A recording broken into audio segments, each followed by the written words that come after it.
हाथरस की हसियान कोतवाली क्षेत्र के बस्तोई गांव में सरसों के खेत में एक युवक का शव मिला था। युवक वहीं खेत की रखवाली करता था, जिसका 3 जनवरी की सुबह सुबह खेत में शव मिला था।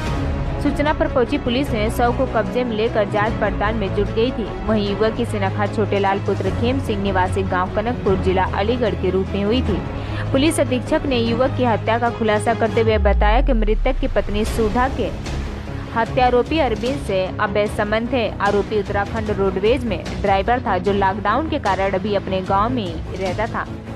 मृतक को उसके अपनी पत्नी से अवैध संबंध की जानकारी हो गई थी। तब पत्नी द्वारा अपने प्रेमी अरविंद से अपने पति को रास्ते से हटाने के लिए कहा गया था। तब योजना बनाकर मृतक की पत्नी ने प्रेमी अरविंद ने अपने साथी दलवीर के साथ जहां मृतक खेत की रखवाली करता था, वहां देर रात पहुंचकर उसे गमछे से गला घोटकर हत्या कर दी। पुलिस अधीक्षक ने बताया कि मृतक की पत्नी सुधा उसके प्रेमी अरविंद और हत्या में साथ देने वाले आरोपी को गिरफ्तार कर जेल भेज दिया गया है। देखिए, 3 जनवरी को थाना हसायन क्षेत्र में खेत में एक व्यक्ति की डेड बॉडी मिली थी, जिसका पोस्टमार्टम कराया गया था पुलिस द्वारा, और हत्या की वजह गला दबाकर हत्या करना प्रकाश में आया था। इसके संबंध में जो मृतक है उनके परिजनों द्वारा थाना हसायन पर शक के आधार पर एक नामजद तहरीर दी गई थी, जिसमें हत्या का मुकदमा पुलिस द्वारा पंजीकृत किया गया था।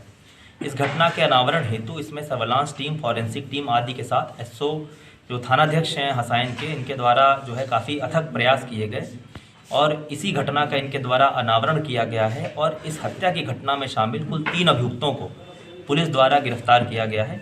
ये 3 अभियुक्त जो हैं अरविंद, दलवीर और श्रीमती सुधा, जो कि मृतक की पत्नी है। इन तीनों से जो है विस्तृत पूछताछ की गई है इस संबंध में।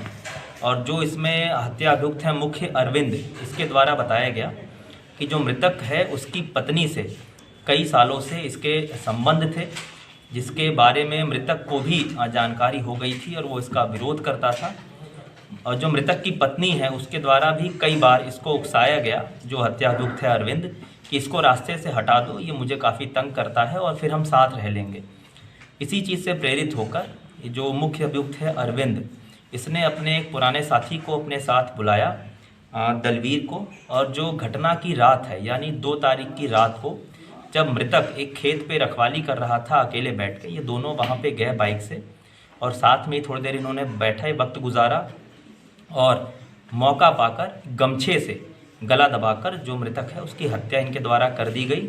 और इनके द्वारा पूछताछ में बताया गया कि पास से ही फाटक है, वहाँ से एक ट्रेन गुजरी, उसी की आवाज़ में, ताकि इसका जो आवाज़ है वो सामने ना आए, इनके द्वारा उसका फ़ायदा उठा के इसकी हत्या कर दी गई और ये मौके से भाग गए वहाँ से। हत्यारोपी क्या काम करता था और कहाँ काम करता था? अवैध संबंधों का भी कुछ? देखिए, जो इसमें मुख्य हत्यारोपी है अरविंद, ये इसके द्वारा बताया गया कि रोहेलखंड जो है बस डिपो में ये ड्राइवरी का काम करता था और लॉकडाउन के बाद ये अपने गांव वापस आया था।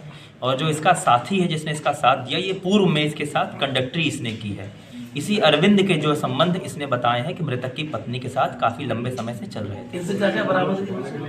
देखिए, जिस मोटरसाइकिल से ये गए थे घटना को कारित करने, वो मोटरसाइकिल इनके पास से बरामद हुई है तथा इनके मोबाइल फ़ोन इनके पास से मिले हैं। इनके द्वारा घटना को इसकी पत्नी की सहमति पर अंजाम दिया गया है? जी बिल्कुल, इनकी पत्नी भी इसमें 120 की मुलजिम है, जिनके द्वारा इस चीज़ के लिए प्रेरित किया गया था और उसकी पूरी नॉलेज में था ये कि इस तरह से इस घटना इन्होंने कारित की है। और घटना कारित करने के बाद भी उसको जो हत्याभियुक्त था उसने उसकी पत्नी को बताया था कि हमने उसे रास्ते